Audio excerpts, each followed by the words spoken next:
vamos a continuar con lo que es personas físicas. Ya que está el contador Gildardo también, que es de BHR Culiacán. Y pues aquí ya listo para ver este tema, Gil. Así que adelante. Muy bien, muchas gracias, Pepe, y muy buenos días a todos. Vamos a continuar con este tema. Recuerden, la semana pasada estuvimos viendo algunas generalidades respecto al ISR de las personas físicas. Vamos a continuar ahora con puntos obviamente de la declaración anual de las personas físicas. Entonces, pues hay algunas novedades que considero importantes, debemos de conocer, porque pues ya vienen los tiempos, ya estamos en el mes de abril, el mes de presentación y envío de la declaración anual de las personas físicas. Y precisamente pues son los temas que vamos a estar viendo. Primero, pues tenemos que saber qué nos dice la ley respecto al plazo para presentarla. Vamos a ver quiénes son las personas físicas que están obligadas a presentar esta declaración. Una situación que se está presentando este año respecto al anual pues, de las personas físicas asalariadas, con el efecto de la eliminación de la obligación de presentación y envío de la DIM. Entonces hay algo importante que comentar. Vamos a ver también a través de reglas misceláneas a quiénes se está relevando la presentación de esta declaración, los efectos cuando se obtienen ingresos en copropiedad y en sociedad conyugal. También veremos de manera detallada cuál es el procedimiento para determinar el impuesto sobre la renta anual, una estructura general. Siempre para mí es importante manejarlo o tratar este tema porque vemos de manera muy general cuáles son los elementos que se conjugan hasta llegar a determinar el ISR que va a pagar o que le resulta a favor a la persona física que está presentando su declaración. Y también el efecto de amortización de pérdidas, cuando sí, cuando no, el tema de la PTU, que sucede con esta situación, y terminamos con algunas novedades que se han anunciado respecto a la declaración anual y del Declarasat. Vamos a ver ahí, hacer algunos comentarios al respecto. Muy bien, en eso va a consistir nuestra plática del día de hoy. Y pues empezamos partiendo de que la obligación de la determinación del impuesto anual del ejercicio de las personas físicas lo dispone el artículo 150 de la ley del impuesto a la renta. Si recuerdan, la semana pasada vimos cómo estaba la estructura de la ley de impuesto a la renta y cuáles eran las disposiciones que aplicaban a las personas físicas. Y decíamos que en el último capítulo, el capítulo 11, se señalaban ahí las disposiciones en materia de la declaración anual, y que son 3 artículos.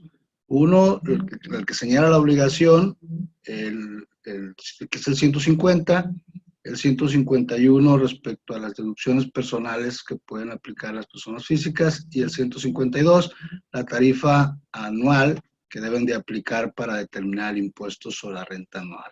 En este año, pues tenemos como fecha límite el 30 de abril del 2018. También es lunes, entonces hay que tomar las precauciones y en esta ocasión es puente con el 1 de mayo para los que no descansaron ahora la Semana Santa, pues ahí hay una posibilidad, pero claro, después de haber enviado todas las declaraciones anuales de personas físicas a las que están o estamos obligados. Muy bien. Continuamos respecto al siguiente punto. Empezamos a ver capítulo por capítulo de cuándo las personas físicas están obligadas a la presentación de la declaración anual. Y empezamos con el capítulo primero, que es sueldos y salarios. y conceptos asimilados. En este caso, señala la ley que cuando los ingresos, cuando se obtengan ingresos acumulables distintos a salarios, o sea, persona física que obtiene ingresos por salarios, pero también tiene ingresos de otros capítulos, que puede ser actividad empresarial, servicios profesionales, arrendamiento, etcétera, ¿no? Que lo vamos a ver cada uno de ellos. Entonces, persona física que obtiene ingresos por salarios y también tiene ingresos por otros capítulos, en automático se obliga. En los casos que dejen de prestar servicios antes del 31 de diciembre del año de que se trate, o cuando se hubiera prestado servicios a 2 o más empleadores en forma simultánea. Respecto a esto, hay unas reglas misceláneas que ahorita vamos a comentar que están en vigor desde el 2017, que señala alguna excepción, como es el caso también de los ingresos, cuando exceden los ingresos de 400,000 pesos las personas físicas asalariadas. También cuando opten por presentar su declaración anual, para ello se debió de haber comunicado por escrito al patrón de esta opción, y en los casos que reciban ingresos de personas no obligadas a efectuar las retenciones, como son los organismos internacionales y los estados extranjeros. Si se recuerdan, la semana pasada también hablábamos que el artículo 90, creo, señala que en el caso de las personas físicas que obtienen ingresos del extranjero, no están obligados a efectuar pagos provisionales, pero sí están obligadas a determinar su impuesto anual y presentar su declaración anual. Y precisando que el artículo 182 del reglamento habla que en aquellos casos que las personas físicas dejen de prestar servicios antes del 31 de diciembre, ellas podrán no presentar la declaración anual siempre que el total de sus ingresos sean únicamente por salarios en México y no excedan de 400,000 y no se deriven de la prestación de servicios de 2 o más empleadores simultáneamente. Entonces, esto pues partiendo de que la obligación, nos tiene la obligación de presentar la declaración anual cuando dejen de trabajar antes del 31 de diciembre. Oye, dejas de trabajar antes del 31 de diciembre, estás obligado, pero si sus ingresos no exceden de 400 y no provienen de servicios de 2 o más empleadores de manera simultánea, se te exime de la obligación de acuerdo a los 182 del reglamento del impuesto a la renta, ¿no? Muy bien, y ahorita les platicaba sobre algunos contribuyentes que están relevados de presentar declaración anual sin que la autoridad emita una infracción por la no presentación, ¿verdad? A pesar de que la ley lo obliga, la miscelánea los exime. Y dice que serán aquellos casos donde la persona física haya obtenido ingresos exclusivamente por salarios y en general por la prestación de un servicio personal subordinado de un solo patrón. ¿Sí? Esto es muy importante, ¿no? Exclusivamente salarios de un solo patrón, no importa el importe de ingresos que se haya obtenido por salarios, y también permite que si esta persona física obtuvo ingresos por intereses, los intereses nominales no hayan excedido de 20,000 pesos en el mismo año, ¿verdad? Que provengan del sistema financiero, o sea, son intereses exclusivamente que se hayan obtenido del sistema financiero. Y precisando ingresos nominales, no ingresos por intereses reales, ¿no? Son intereses los nominales que tendríamos que tomar en cuenta aquí, no hay que confundirnos. Y el otro requisito es que el empleador haya emitido el CFDI por concepto de nómina respecto de la totalidad de los ingresos a que se refiere la fracción primera de esta regla. Debe de contar, pues, o haber cumplido el empleador con esta obligación de la emisión de los CFDI. Y respecto a esto, vamos a comentar algo ahorita muy relevante para este año, lo que les decía en relación con la eliminación de la obligación de presentar la DIM. Entonces, y también respecto a estos contribuyentes, que a través de las reglas se releva la presentación, otro requisito que debe de cumplir, o más bien esta facilidad no aplica a pesar de que se trata de contribuyentes del capítulo primero, de sueldos y salarios, pero si obtuvieron ingresos por conceptos de jubilación, pensión, liquidación o algún tipo de indemnización laboral, pues no pueden, no les aplica esta facilidad, ¿no? Y tampoco aquellas personas físicas que estén obligadas a informar en la declaración del ejercicio ingresos por préstamos, donativos y premios, de acuerdo a lo previsto en el artículo 90, que esto lo comentamos en la reunión pasada, que es un componente muy importante de la declaración anual, ¿no? Obligación de las personas físicas que hayan obtenido ingresos por estos conceptos en un año que de manera individual en su conjunto excedan de 500,000 pesos, están obligados a informarlos en la declaración anual. Entonces, si está la persona física obligada a informar estos ingresos, pues no puede eximirse de la obligación de presentar, o no se le releva de la obligación de presentar su declaración anual, ¿no? Muy bien. Y lo que decía respecto a la DIM, este año se presenta una situación muy importante. Ciertamente se elimina la presentación de la DIM, pero hay que tener presente que la DIM es una declaración informativa que se presentaba o se relacionaba a todos los trabajadores por los cuales se les había pagado sueldos y salarios, pues, y se señalaban aquellos importes grabados, exentos, que se le hayan pagado a los trabajadores, a todos los trabajadores durante el ejercicio fiscal. Entonces es una declaración informativa, ¿sí? Y decimos, bueno, pues eso ya no lo necesita la autoridad porque ya se lo estamos dando en el CFDI nómina. Entre el CFDI de la nómina y el complemento, pues ya van todos esos datos que la autoridad necesita para conocer cuánto recibió de ingresos por ese capítulo las personas físicas, ¿no?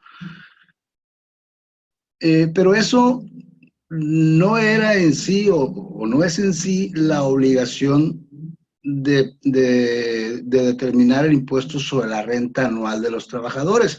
Acordémonos que el artículo 99 de la ley, por ahí en el segundo, fracción número segunda o dos, algo así, señala la obligación de que el empleador debe de calcular el impuesto anual de las personas a las que le realizó pagos por estos conceptos. Entonces, y lo señala que la obligación es realizar el cálculo anual del mes de diciembre y determinar si les pagaste de más o los pagó de menos y hacer el ajuste durante el mes de febrero, ¿no?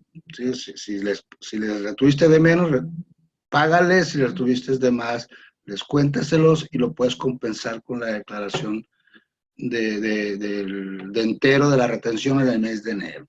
Entonces, hay que tener mucho cuidado con esto porque debimos haber cumplido, o sea, los patronos, pues, con esta obligación, porque es el momento donde le dices a la autoridad si se le determinó, se le retuvo y enteró la cantidad que le correspondía o le corresponde por los ingresos de ese trabajador.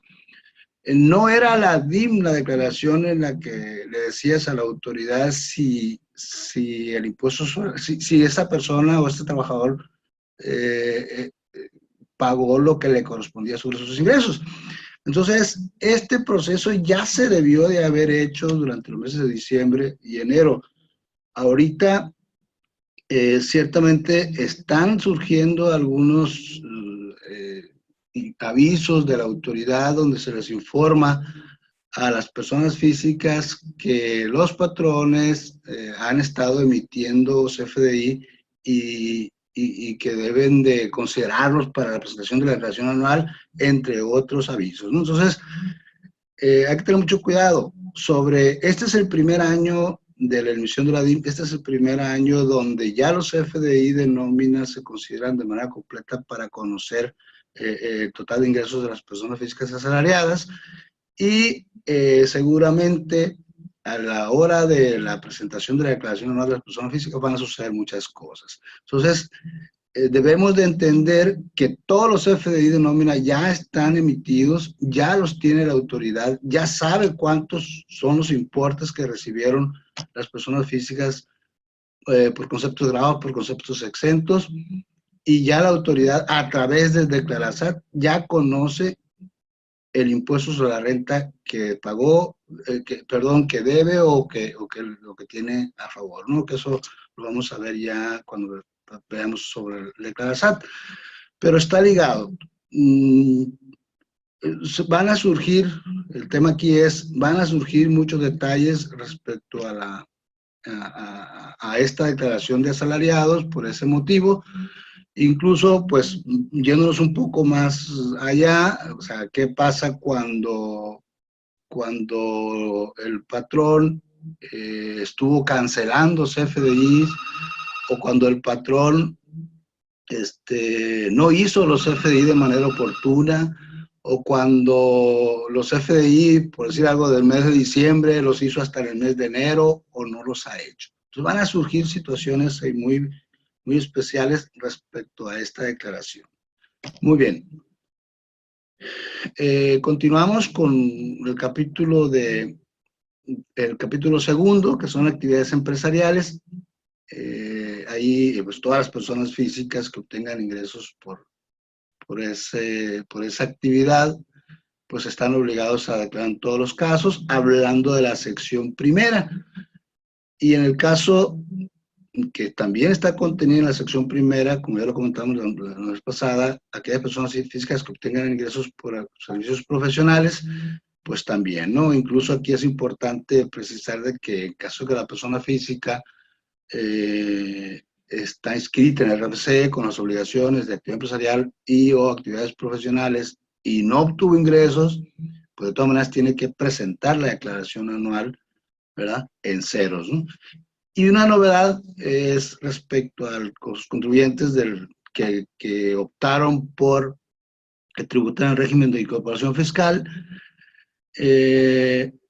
Recordemos que no presentan declaración anual porque determinan su impuesto sobre la renta de manera bimestral y se considera como pagos definitivos del impuesto sobre la renta.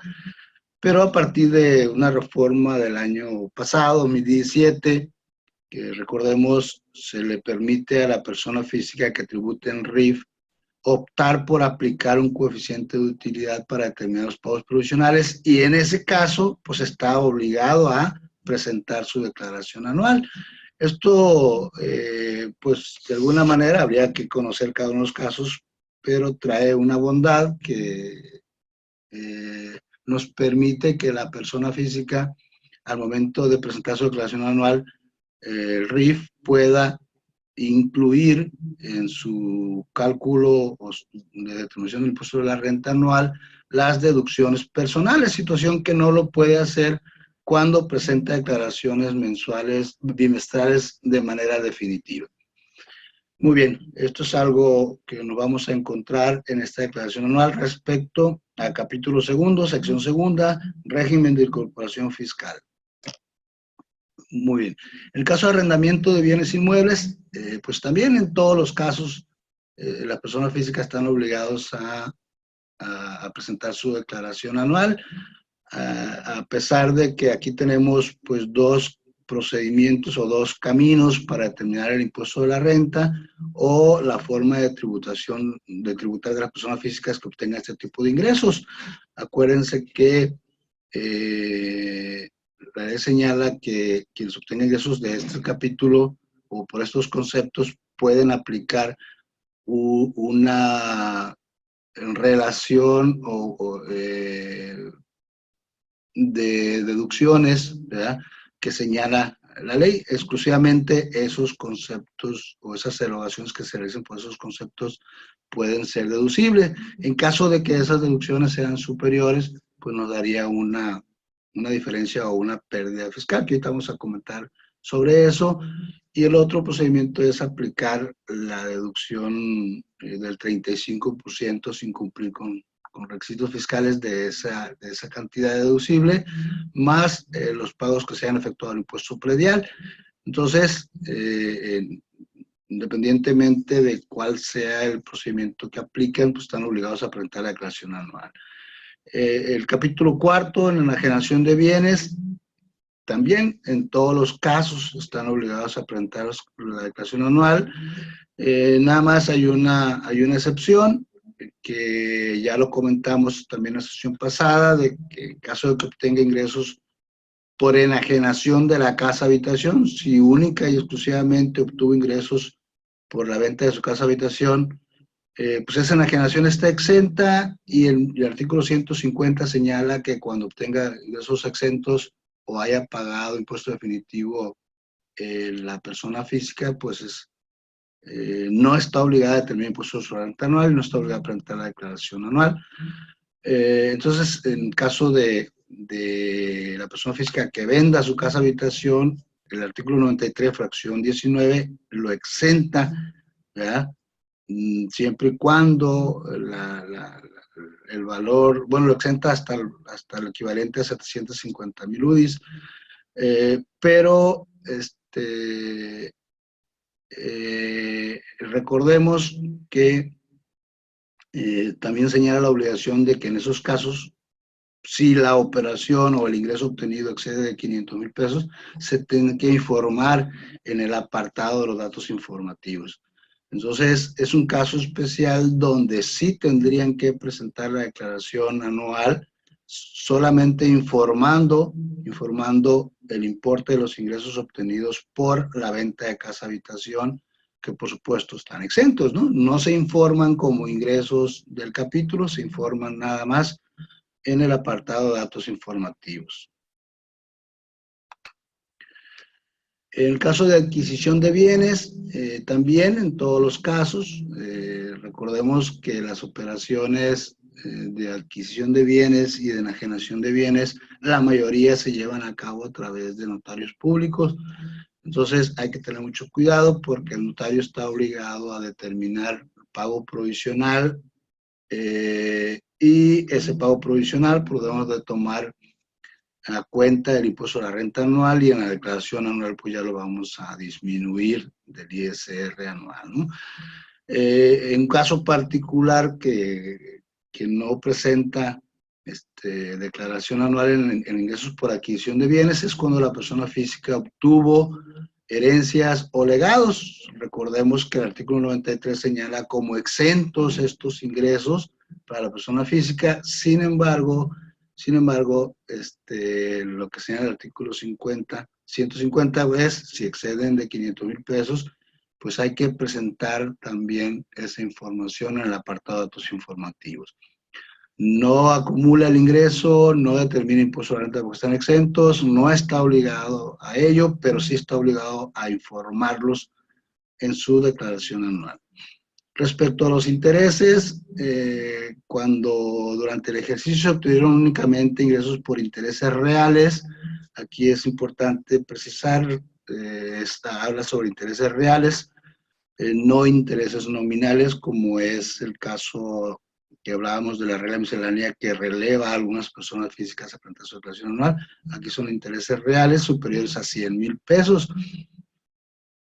Si única y exclusivamente obtuvo ingresos por intereses reales, debieron haber excedido de 100,000 pesos los intereses reales. En ese caso está obligado, ¿no? Dice, cuando además de los intereses obtengas ingresos de otro tipo por los que se esté obligado a presentar la declaración anual, sin importar el monto de cada uno de la suma de los ingresos. Hablemos del caso de una persona física que tiene ingresos por arrendamiento, está obligada a presentar la declaración anual por arrendamiento y deberá acumular los ingresos por intereses reales que haya obtenido independientemente del monto. Respecto a este tipo de ingresos, es importante comentar lo siguiente. Cuando los ingresos por intereses provienen de la actividad empresarial, hablemos de una persona física que obtiene ingresos por actividad empresarial, tiene una negociación mercantil. Si los intereses provienen de la actividad comercial, de la actividad mercantil, esos intereses no se declaran en el capítulo sexto de los intereses, se consideran ingresos de la actividad empresarial siempre y cuando sean ingresos derivados de la actividad empresarial, ¿verdad?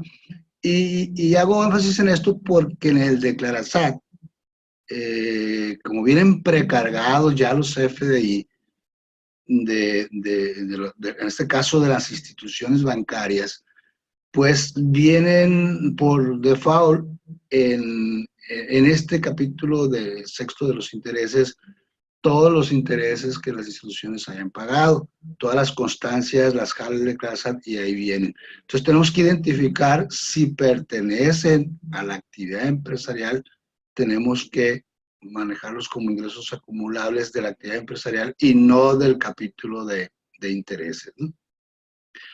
Muy bien, y en el caso de que sea una persona física que nada más obtiene ingresos por sueldos y salarios y más ingresos por intereses, la ley señala que si la suma de los dos excede de 400,000 pesos, estás obligado. Si no excede los intereses 100 y la suma de los dos no excede de 400, pues no estás obligado.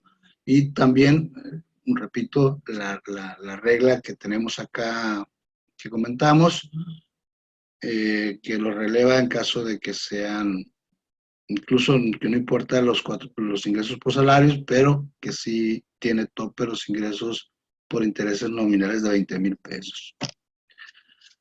Muy bien, el caso de premios, si la persona física obtuvo ingresos por premios, en este caso el impuesto se paga en el momento de obtener un premio y se considera como pago del impuesto, pago definitivo del impuesto.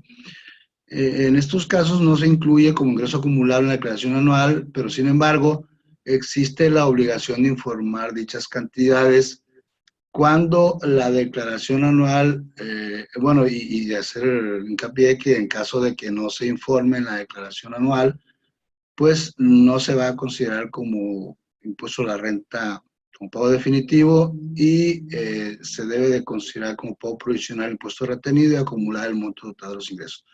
Entonces acuérdense pues de lo que señala el artículo 250, en caso de que excedan de 600,000 pesos, se deben de informar en la declaración anual. Entonces, si no los informamos y exceden de esa cantidad, pues para efectos de la autoridad pues, se van a considerar como ingresos acumulables, y se puede tomar como pago provisional lo que ya se retuvo, ¿no? Entonces es muy importante el apartado de los datos informativos. En el caso de dividendos o utilidades distribuidas por personas morales, también en todos los casos es obligación presentar la declaración anual. Aquí es importante también comentar que la persona física puede optar por no acumularlos, por no acreditar el ISR que ya pagó la persona moral y acumular el ingreso obtenido por el dividendo sin el efecto de la piramidación. Situación que habría que calcular a ver cuál conviene más, pero hasta ahorita los cálculos que nosotros hemos hecho conviene más acumular el ingreso por el dividendo piramidado y acreditar el impuesto sobre la renta que ya pagó la persona moral, ¿no?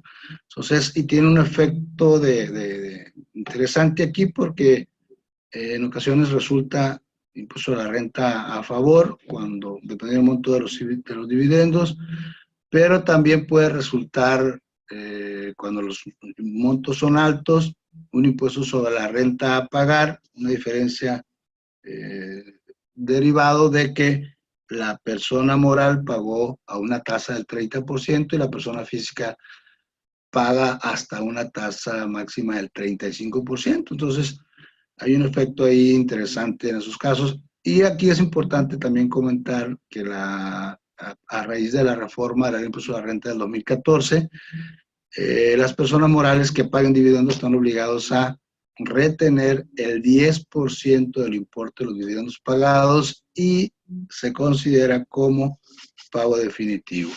Entonces, si sumamos el impuesto que se paga por estos conceptos, pues sí, ya es algo alto, considerable, ¿no? Y el capítulo de los otros ingresos, pues aquí tenemos una relación de cuándo se tiene que presentar la declaración anual. Y comento lo que comentábamos el otro día, pongo de ejemplo el caso de la ganancia cambiaria, rendimientos e intereses del extranjero. Aquí pues es muy delicado, hay personas físicas que no tienen obligación de presentar declaración anual por los capítulos del 1 al 8, que nada más tienen inversiones en el extranjero, pues eso no los exime de la presentación de la declaración anual. En este año la ganancia cambiaria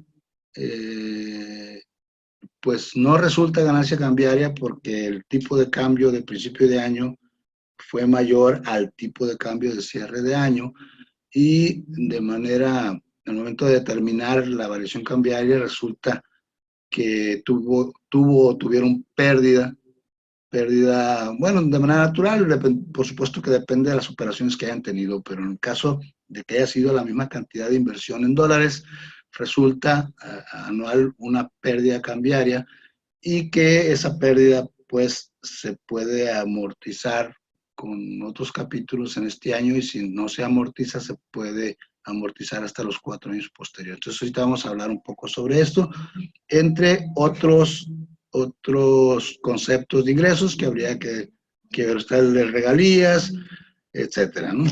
Muy bien. Eso respecto a los obligados a presentar la declaración anual. También rápidamente es importante comentar que si los ingresos provienen de la copropiedad o sociedad conyugal, pues aquí se nombra un representante común, que es el responsable de cumplir con las obligaciones fiscales, y los representados pues siguen siendo responsables solidarios del cumplimiento de las obligaciones fiscales del representante común. En este caso, los pagos provisionales y el anual lo determina el representante común y los representados consideran como pago provisional lo que haya pagado el representante común. Bueno, a través del artículo 120 del reglamento se señala que en caso de que exista sociedad conyugal o copropiedad, considera la posibilidad, bueno, en caso de sociedad conyugal nada más, la posibilidad de que quien obtenga los ingresos mayores de la sociedad conyugal sea el que acumule la totalidad de los ingresos. Y pues la verdad esto definitivamente no conviene o no le convendría a esta sociedad conyugal debido a que una persona física estaría acumulando el total de ingresos de las dos personas que al momento de dividirlo, pues la tasa del impuesto se reduce considerablemente. Habría que conocer el caso, ¿no? Que también es el supuesto para ascendientes o descendientes en línea recta. Muy bien. Y aquí también es importante, lo considero importante, conocer en qué capítulos aplica la copropiedad y la sociedad conyugal. Y es importante verlo ahorita con el tema de declaración anual, buscando, por supuesto, la forma de cómo disminuir el impuesto sobre la renta causado en el año. Y esta es una alternativa. Claro, se debieron haber cumplido con las formas en el transcurso del año, pero bueno, ahorita, pues a lo mejor, si nos damos cuenta que estamos en una situación de este tipo, lo pudiéramos hacer de aquí en adelante. En el caso del capítulo de salarios, no aplican. En el caso de servicios profesionales tampoco, porque supone que los ingresos los obtiene la persona que realiza el trabajo. En el caso de arrendamientos, sí. En el caso de enajenación de bienes, sí. En el caso de adquisición de bienes, pues también. Entonces, ¿qué dice? En el caso de actividad empresarial, también. se pueden realizar actividades empresariales en copropiedad, los dividendos no, en caso de intereses sí, en caso de premios también, en el caso de los demás ingresos en algunos casos también. Entonces, ahí están los fundamentos. Y ahora nos vamos a ver el procedimiento, como les decía, la estructura general del procedimiento para determinar el impuesto sobre la renta anual. Y esto, pues, lo tomamos del artículo 150 y las particularidades de cada uno de los capítulos. Que de hecho algo comentábamos sobre esto la sesión pasada.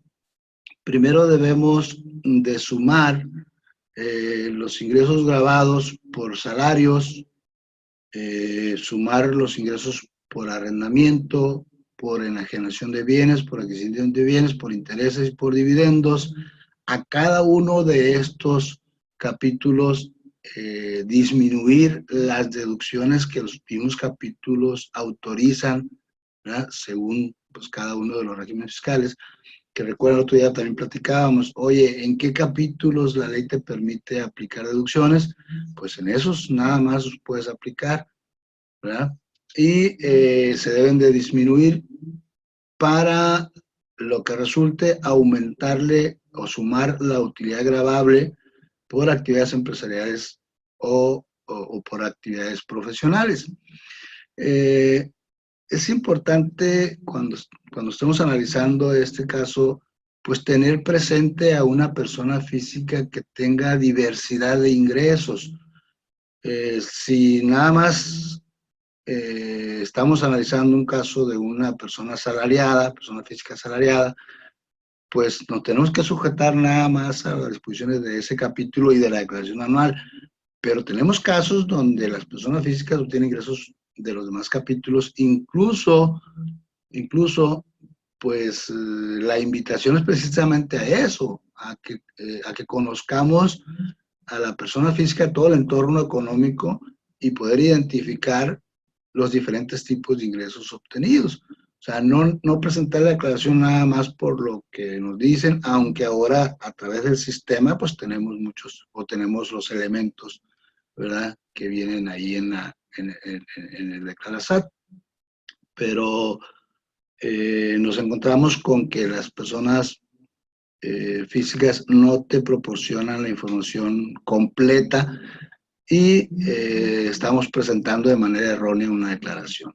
Entonces, repito, se suman todos los ingresos grabados por estos capítulos, se le disminuyen las deducciones autorizadas de cada uno de los regímenes y se suma a la utilidad gravable por actividad empresarial y profesional o profesional.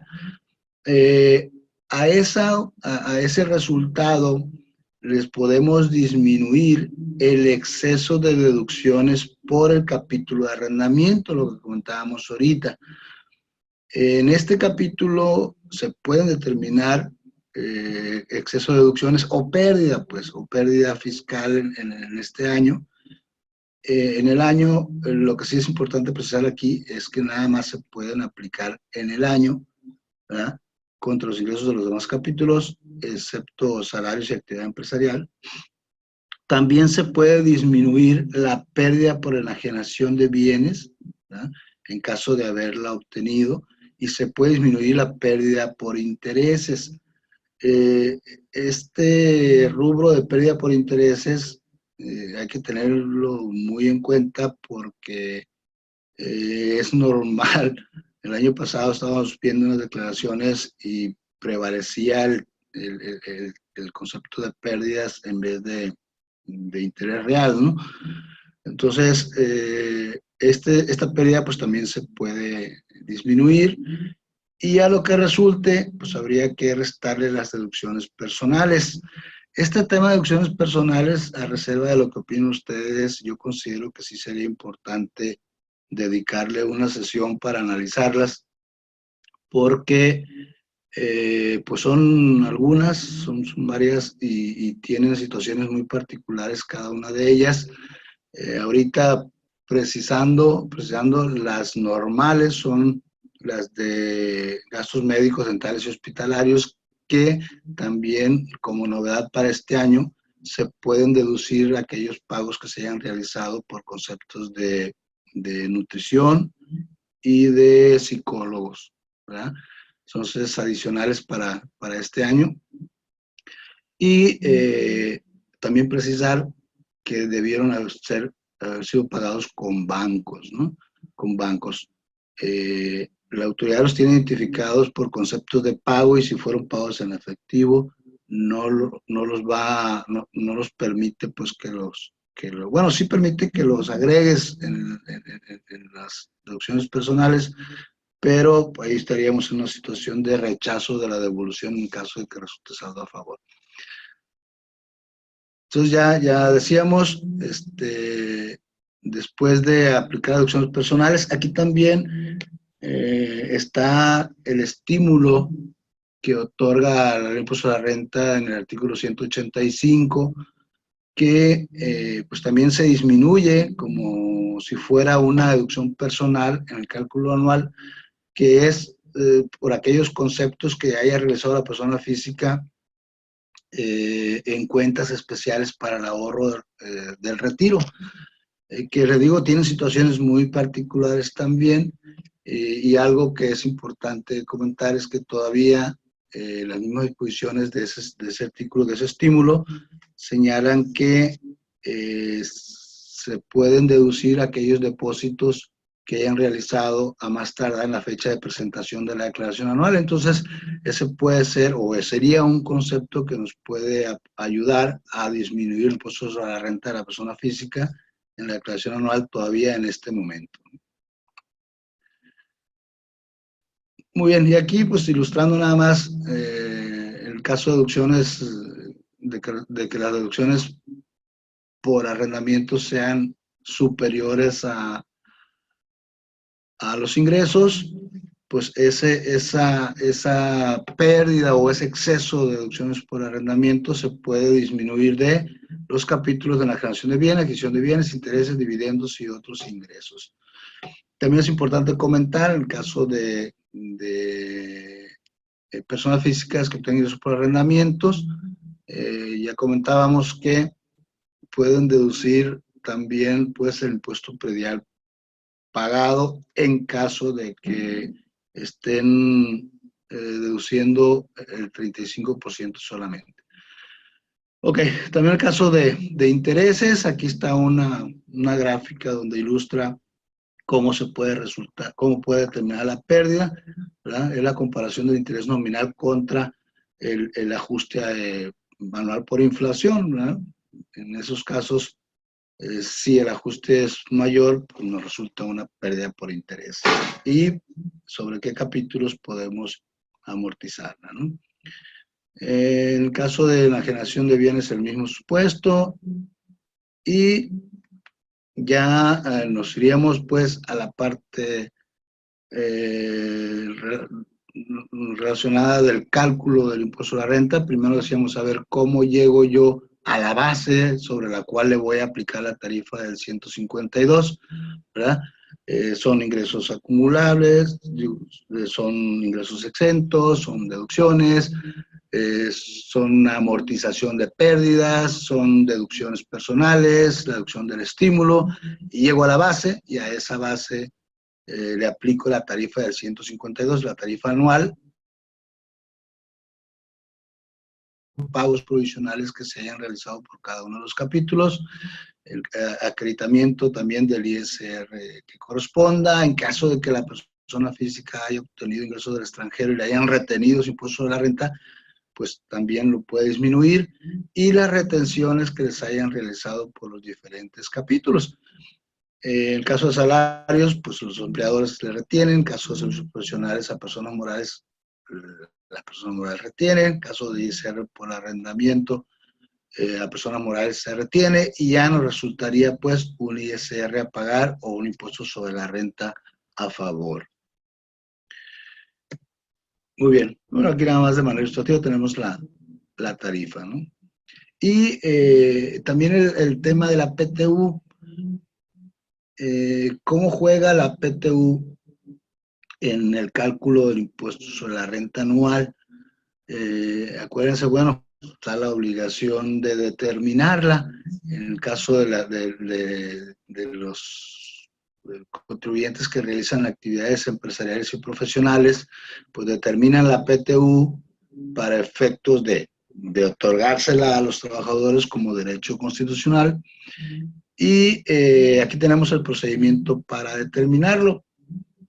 Tenemos que al total de ingresos obtener el ejercicio por la actividad empresarial y profesional, se le restan en su caso los ingresos exentos, llegamos a los ingresos acumulables y hay que disminuirle aquellas cantidades que no hayan sido deducibles concepto de pagos que a su vez fueron ingresos exentos por el trabajador, hasta la cantidad que resulte aplicar el factor, ¿no? Entonces, esta es la parte que no se deduce de las prestaciones exentas que se le otorgan a los trabajadores. Entonces, después de disminuir este concepto, llegamos a los ingresos para efectos de la PTU, se le disminuyen las deducciones autorizadas y ya resulta la renta gravable para PTU, se aplica el 10% y ya nos da lo que vamos a distribuir a los trabajadores. Entonces, en el procedimiento de cargo de la utilidad gravable de la persona física, hay que disminuir la PTU que efectivamente se le pagó a los trabajadores. Aquí viene pues una pregunta, yo lo tengo aquí como ¿qué pasa en el caso de arrendamiento, no? Bueno, si la persona física tiene trabajadores, pues puede deducir hasta lo que le permite las deducciones y puesto deberá pagarle a los trabajadores la PTU que le corresponda, pero esos pagos no juegan, en el caso de arrendamiento, para la determinación del impuesto sobre la renta anual. Y precisando cuánto deben de pagar los empleadores o los contribuyentes que tienen trabajadores de PTU. Ya dijimos que en caso de actividad empresarial, pues es lo que resulte del 10% de la renta gravable, pero el artículo 127 señala que cuando dice la participación, bueno, señala cuál debe ser el monto que se va a participar a los trabajadores en caso de aquellas personas que tengan al servicio exclusivamente, que tengan ingresos que se deriven exclusivamente de su trabajo. Y aquí aplica a las personas físicas que presten servicios profesionales, honorarios.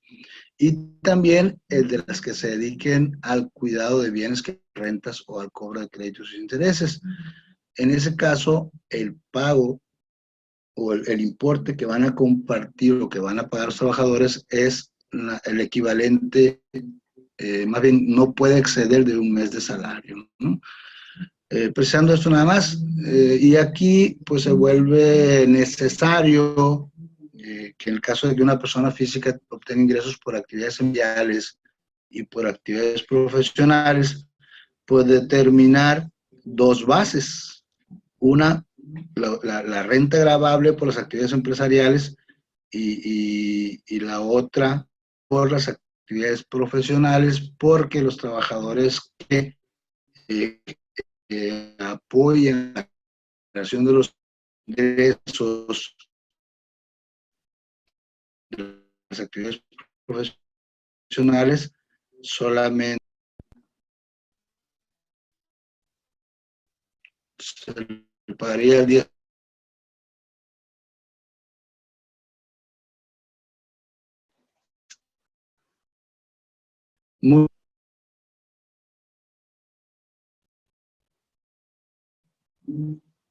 ¿Continuamos?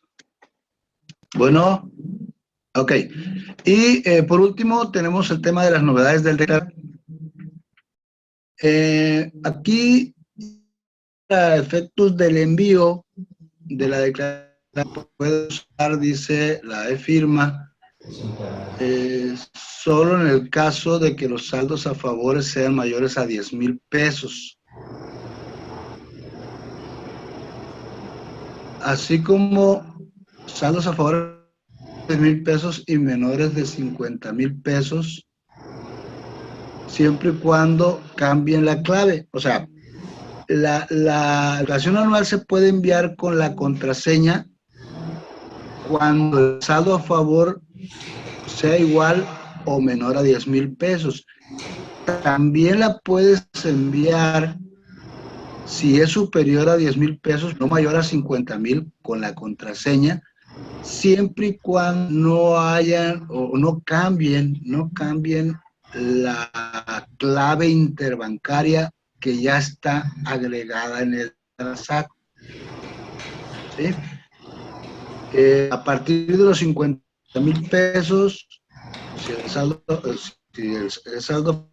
favor, pues deberá enviarse con la firma para efectos de que aplique el programa de devoluciones automáticas. ¿Vale?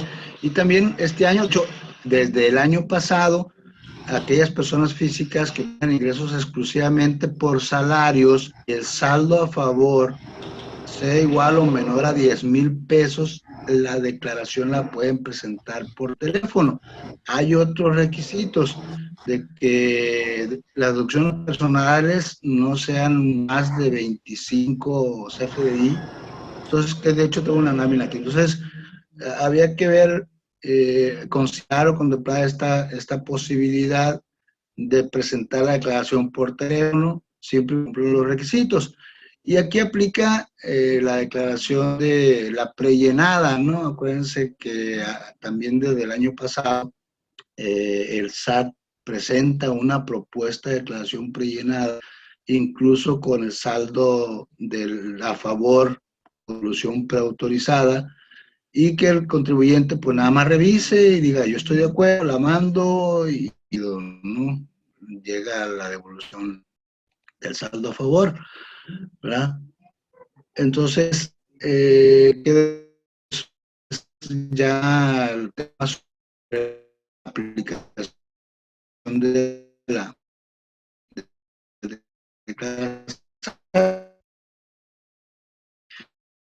también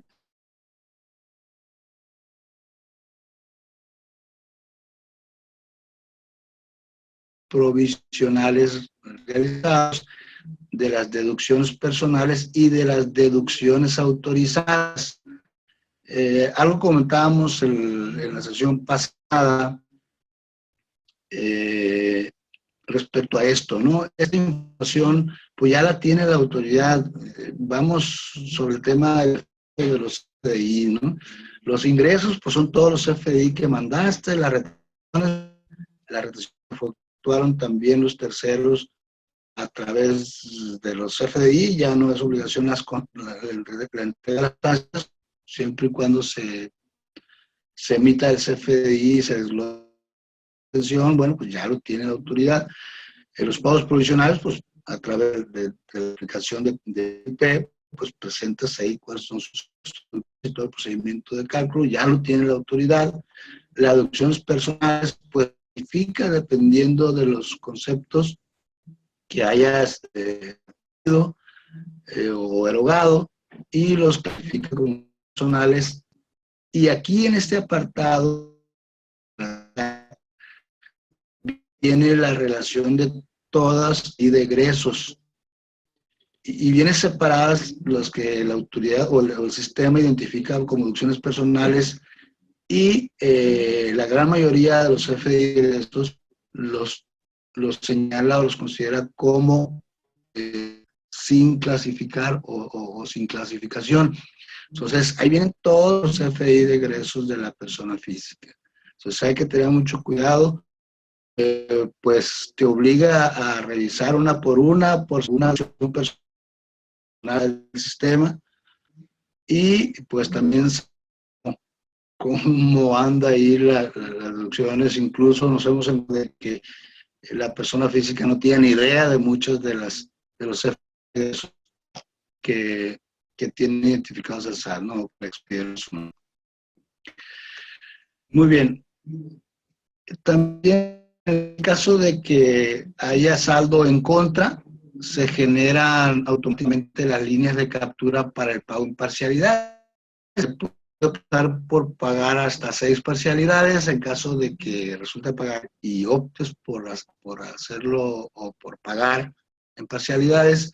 el mismo sistema te genera de manera automática las líneas de captura de cada uno de los pagos que vas a realizar. Entonces tienes hasta de 2 a 6, ¿no? Muy bien. También el contribuyente podrá habilitar el buzón tributario en la declaración para que en caso necesario, le dé seguimiento al proceso de la devolución. Esto también pues, ya venía del año pasado, pero manda la declaración y a partir del día, pues al rato, ¿no? Ya puedes ir revisando cómo va eso ahí. Bueno, ya dijimos, la fecha límite para envío es el 30 de abril. Y a partir, dice, de este año, el día siguiente que presentes la declaración, la puedes consultar en el buzón tributario y en su caso, ahí mismo depositar documentos que falten o ajustar la declaración. Entonces, a través del buzón tributario puedes darle seguimiento y conocer cuál es la postura de la autoridad respecto al saldo a favor, principalmente respecto al saldo a favor que hayas determinado. Y en caso de que requieras hacerle una modificación a la declaración o proporcionar documentación, pues la puedes hacer, ¿no? Y por último, tenemos aquí el tema de la presentación de la declaración en la vía telefónica, que quienes pueden hacerlo. Dijimos que únicamente obtengan ingresos por sueldos, salarios o asimilados y que provengan de un solo patrón, tener un máximo de 25 facturas por deducciones personales, deben de disponer de un correo electrónico registrado ante el SAT y contar con la clave a su nombre, registrada en declaraciones anteriores y precargada en el aplicativo de la declaración anual. O sea que esta persona física ya debió de haber presentado una declaración anual en años anteriores, donde debió de haber proporcionado la clave y usar esa misma, ¿no? Y que el saldo a favor sea menor o igual a 10,000 pesos. Muy bien, jóvenes, se nos acabó el tiempo. Esto es lo que traíamos para comentarlos el día de hoy. Les agradecería si tienen algún comentario, si tiene algo adicional que complementar, pues estamos a sus órdenes. Sí, buenos días de nuevo, Gil. Oye, yo tengo algunas precisiones que estuve anotando durante la charla, ¿no?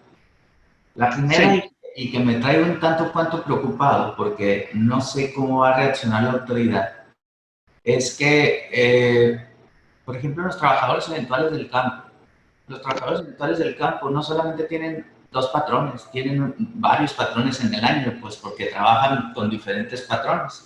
Y ahora que los patrones del campo tienen que timbrar los recibos de nóminas de esos trabajadores, pues seguramente en la parte del SAT le van a aparecer recibos timbrados con 2 o más patrones, y eso va a querer orillar a que el trabajador esté obligado a presentar su declaración anual, pues.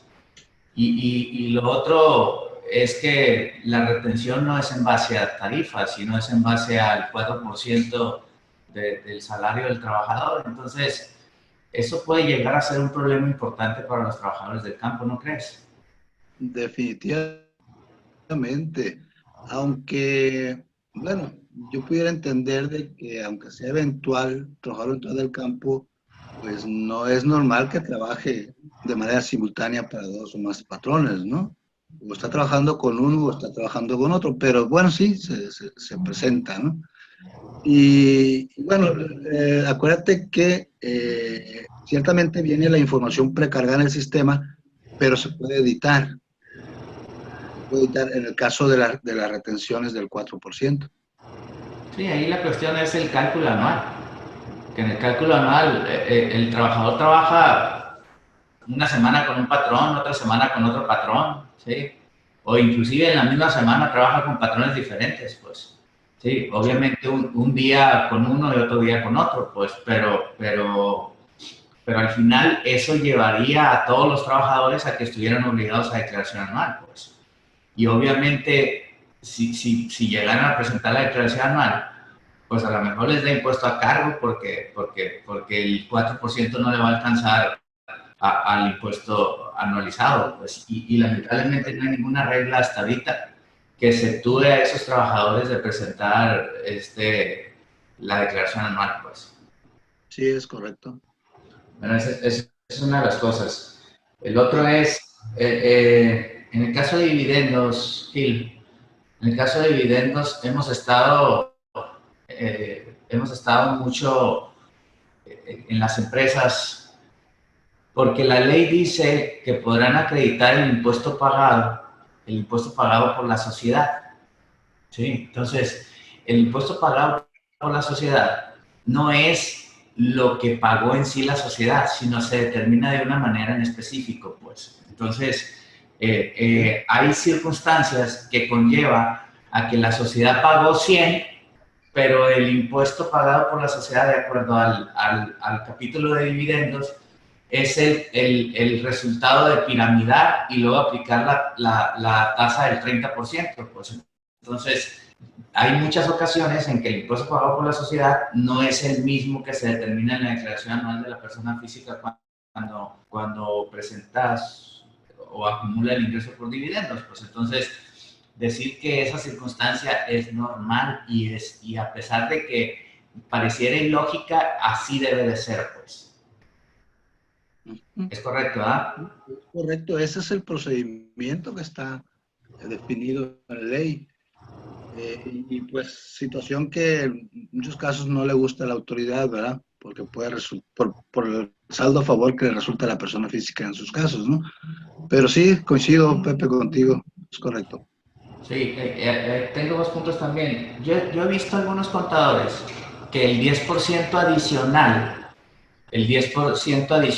que se paga por dividendos, lo quieren sacar sobre el dividendo piramidado, pues, cuando yo creo que es sobre el dividendo pagado realmente, pues, es decir, si yo pagué $1,000,000, yo debo de retener 100,000 pesos y entregarle al socio 900, pues. Hay quien me quiere hacer que saquen la base 1,111,111 para retener 111,111 y ya queda el $1,000,000 que le pagué al socio, pues. Entonces, no sé qué opines al respecto, pues, pero yo es tan simple como decir, le pagué 1,000,000, le quito 100 y entrego 900, pues. No es que tengo que hacer como que le pagué 1,111,111 y retenerle los 111,111. Pues. Bueno, yo también tenía mis dudas, pero la ley señala que es sobre dividendos pagados. Sobre pagado. Entonces, así de manera muy sencilla, yo recibo 1,000 y sobre los 1,000 me vas a retener el 10%, ¿no? Porque el efecto de piramidación, desde mi interpretación, o sea, en sí no determinas el importe del dividendo como tal, sino las utilidades que originaron esos dividendos que estás pagándole a la persona física, ¿no? Entonces yo me voy coincido pues contigo ahí de que, de hecho así lo hemos estado haciendo, bueno, no hemos tenido problemas hasta ahorita, ¿no? Sí, no, Hemos sí. recibido una reacción por parte de la autoridad. No hemos tenido nada todavía, pues, pero debe de ser así, pues. Sí. Dividendo pagado. Aquí Juan Carlos Osler de Hermosillo también nos está diciendo que coincide que es el 10% es sobre el dividendo pagado, ¿no? O sea, Sí. ese comentario lo hago porque he escuchado yo a algunos colegas que no están de acuerdo con esto, pues sí, a mí me parece que sería un error eso, ¿no? Sí. Por último, de mi parte, Gil, también,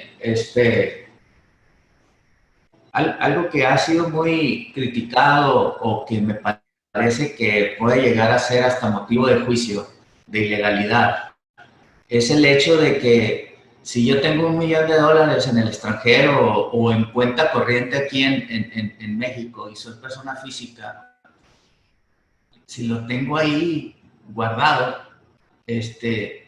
no creo que deberíamos de pagar un ISR por ganancia cambiaria porque todavía no hay una ganancia, pues, o sea, todavía no lo convierto a pesos para que se tipifique efectivamente la ganancia, pues. Eso yo lo he escuchado de muchos abogados Y me parece que eso sería muy importante. Pues no sé qué sea tu opinión. Creo que ya lo comentamos personalmente en una ocasión. La verdad tengo yo mis dudas, ¿no? Porque ciertamente aún no dispones de ese recurso, pero sí estás obteniendo el incremento del poder patrimonial. Tendría que profundizar un poco más en el estudio, ¿no? Pero o sea, me quedan mis dudas, pues, o sea, ¿si es ingreso o no es ingreso? Porque igual el efecto de la pérdida cambiaria, pues la puedes deducir, ¿verdad? ¿Qué situación que va a suceder este año por la disminución del tipo de cambio del dólar, ¿no? Entonces, claro, si tú dices no es ingreso acumulable, no lo acumulo la ganancia, pero pues tampoco pudiera yo deducir o aplicar esa pérdida, ¿no? La verdad necesitaríamos analizarlo un poco más a detalle. Estoy así como compartido con los dos criterios. Sí, me queda clarísimo a mí que la opinión de la autoridad es que lo debo de acumular y debo de pagar por la ganancia cambiaria, ¿no? Esa es la opinión de la autoridad, pero ahí lo que hay que ver es qué tan legal pudiera ser eso, en el sentido de que no se ha, voy a decirlo así, efectivamente cobrado, no se ha cobrado, pues, o sea, porque yo tengo todavía ahí una moneda extranjera, pues, que no ha generado riqueza todavía hasta que se hace la conversión a los pesos, pues. Pero sí es un tema que no quise dejar de comentar ahí, ¿no? Porque puede llegar a ser un tema importante, ¿no? Sí, sí, definitivamente, más cuando los montos son muy considerables, ¿no? Así es, Oye, pues así es. oye, Entonces, Pepe, ¿alguna pregunta? ya ves que preguntabas el lunes pasado si se había resuelto el problema que se tuvo el año pasado con la declarada SAT. Estuve haciendo unas pruebas y sí, bueno, ya ves que el problema empezaba en el perfil del contribuyente, donde indicas qué tipos de ingresos obtuviste. Cuando seleccionabas ingresos por actividad primaria, pues ya te bloqueaba todo lo demás. Ahorita sí te permite, ¿no? Lo único que te elimina o que no te permite es actividades empresariales. O sea, del régimen general, pues, o sea, activas tu actividad primaria y te desactiva, o no te permite activar actividades empresariales del régimen general, ¿verdad? Entonces, no me acuerdo en la reserva de revisarlo, que venga la declaración anual de los RIF. No sé si al momento de seleccionar actividad empresarial ya te permita seleccionar si es general o RIF, pero ese tema que tú comentabas, cuando menos en el perfil ya se puede. Tú seleccionas actividades primarias y puedes seleccionar ingresos por los demás capítulos, arrendamientos, sueldos y todo eso, ¿no? Habría que ver a qué nos va a llevar eso, ¿no? Ya en el proceso del llenado con algún caso práctico. Sí, porque probablemente en el cálculo es donde tengamos el problema, ¿no? Sí. Muy bien, señores, ¿algo más? Que ya estamos sobre el tiempo. Sí, pues Bastante. si hay algún otro comentario. Parece que no, Gil. Sí, hay muchas Entonces, declaraciones que revisar. muy bien, pues Gil, agradecerte de nuevo, ¿no? Tu participación, tu apoyo, y pues nos vemos, si Dios quiere, el próximo lunes. Y hay que presentar declaraciones, acuérdense. Última llamada. Así es. Muy bien, gracias a todos, jóvenes. Muy Estamos bien. en línea. Sale, saludos. Buena semana. Bye.